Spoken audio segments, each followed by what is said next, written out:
Before we begin, a quick note. The opinions and analysis shared on Truth Seekers are our own interpretations of published research and should not be used as medical, financial, or professional advice. Always consult qualified professionals for decisions affecting your health or well-being.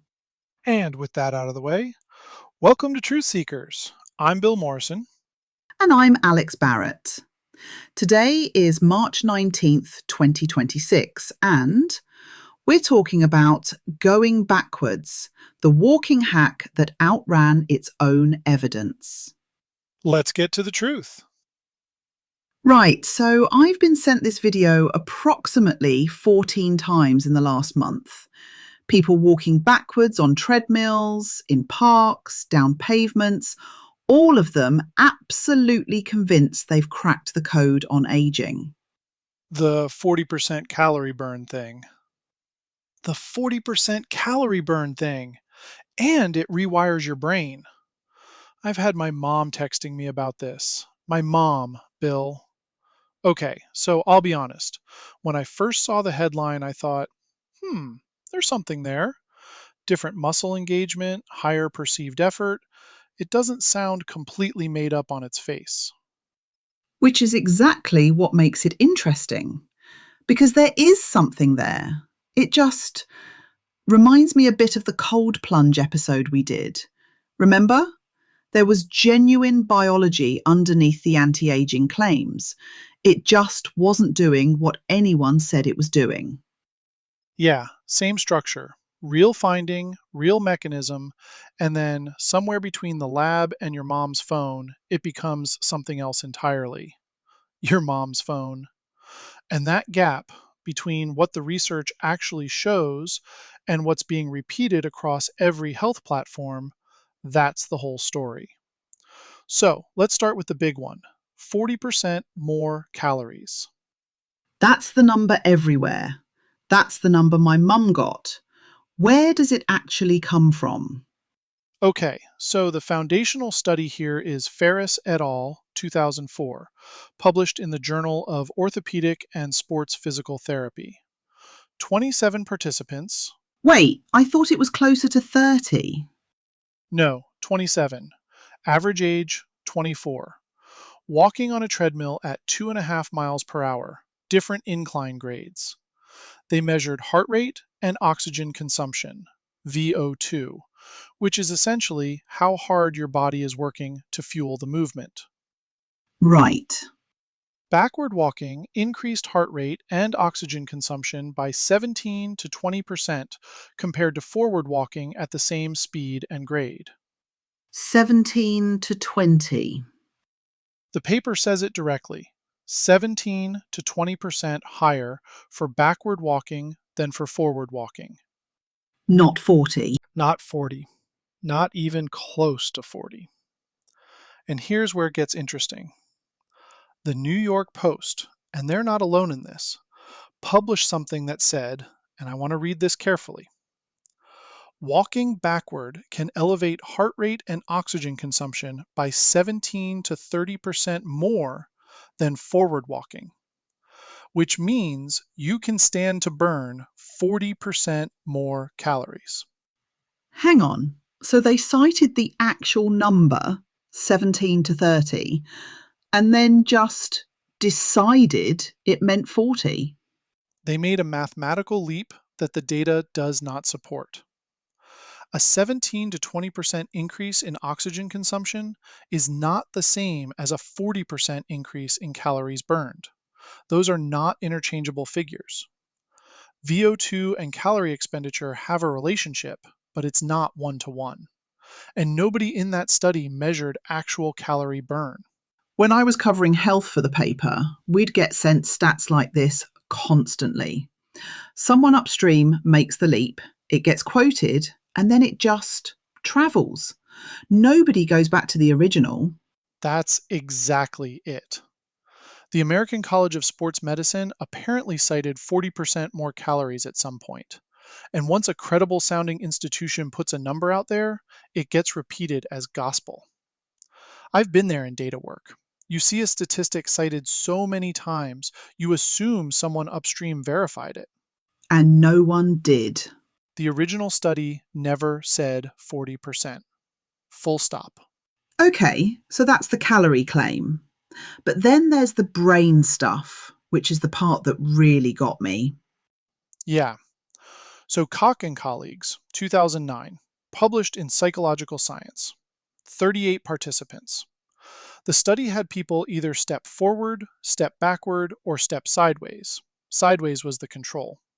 And then immediately complete a Stroop test, which is what for people who haven't heard of it?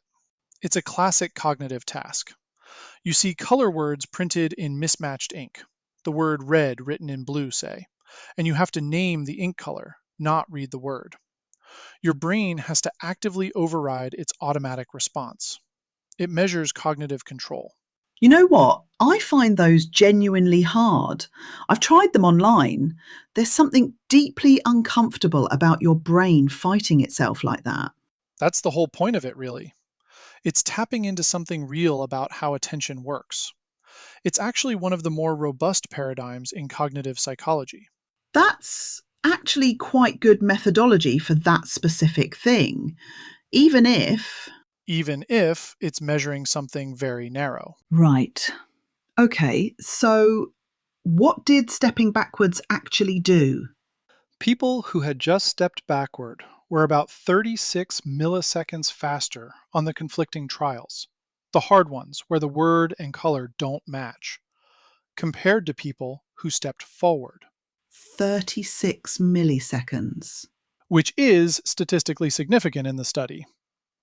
But here's where I want to push back because I think this is where we might see it differently. Go on.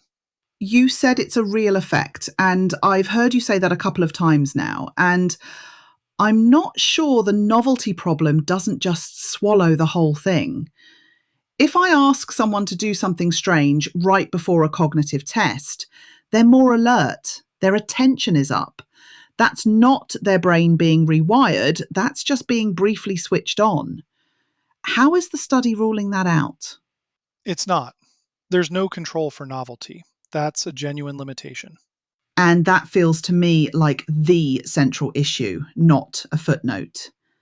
Because every claim that flows from this study assumes backward walking did something specific to cognition.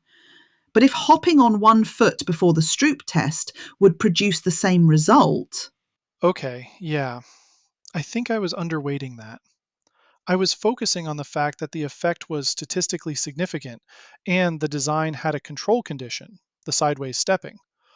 But that sideways control doesn't actually address novelty if all three conditions feel unusual to the participants. Exactly. Right. So the novelty confound is, yeah, that's not a minor caveat. That's a problem with the interpretation of what backward motion specifically does. And the coverage doesn't treat it as a problem at all. The BBC said it positively affects cognitive abilities such as memory, reaction time, and problem solving. National Geographic said it sharpens cognitive function. My personal favourite was a claim about areas of the brain associated with decision making being more active when moving retroactively. That last one, there's no brain imaging in any of these studies. Nobody scanned anyone's brain They just made that up. or extrapolated so aggressively it amounts to the same thing. And none of these headlines mention 36 milliseconds on one cognitive task measured once, immediately after a single step. And then there's the memory study, which is where it gets almost farcical. Lyman et al., 2018, 6 experiments on memory and recall. They found that backward motion was associated with slightly better memory recall. But here's the part nobody reports. Imagining backward movement while sitting completely still produced the same effect. Sitting still, not walking anywhere. So, if the brain boost from backward walking also happens when you just picture it in your head, what is the walking contributing? Nothing, presumably. And yet, that study was used to support the claim that backward walking physically improves your brain. The whole thing sort of collapses on itself when you look closely. Jonathan Jari, a science communicator at McGill University, published a really thorough piece on this in early 2025. And his conclusion was essentially the evidence for backward walking benefits mostly comes from physical therapy, with very small studies. And for the general population, we are left with an exotic looking exercise that is unlikely to be better than regular workouts. Anyway, what frustrates me about all of this isn't that backward walking is useless, because it's not, genuinely. Physical therapists use it with knee osteoarthritis patients, with stroke rehabilitation. The different muscle activation, more hamstring, different stabilizers, is real. The 17 to 20% increase in oxygen consumption is real. If you want a harder workout at the same pace, it does deliver more effort. So there is something here, just not the thing anyone's claiming. And in the meantime, there's a safety issue that almost nobody mentions. For older adults, the very demographic being sold this as an anti aging hack, backward walking carries a genuine fall risk. There are documented cases of hip fractures. Physical therapists doing this with patients use at least two people and specialised equipment. And the people most likely to get swept up in reverse walking for longevity content are probably not doing it on a treadmill with a spotter. They're in a park, filming themselves, hoping for the best. The other thing Jerry flagged, and I think this is worth saying out loud, the studies on backward walking in rehabilitation settings often can't isolate backward walking as the cause of improvement because patients are receiving standard physical therapy at the same time. So even the more legitimate claims are murkier than they appear. Which is the kind of methodological caveat that never makes it into the headline. Never. Backward walking may have contributed to some improvement when combined with other therapies in small, underpowered studies, doesn't go viral. 40% more calories does. Every time. So here's where I land on this. If you have a knee injury and your physio has suggested backward walking as part of your rehab, brilliant, they know what they're doing. If you want to add it to a workout occasionally for variety and you've got a safe place to do it, genuinely fine, you'll work a bit harder. But if you've reorganized your life around this because you read it's going to slow your aging and rewire your brain, that's not what the research shows. And honestly, the bigger thing this episode is really about, most people aren't exercising enough at all. The public health priority isn't getting people to optimize which direction they walk, it's getting people moving in the first place.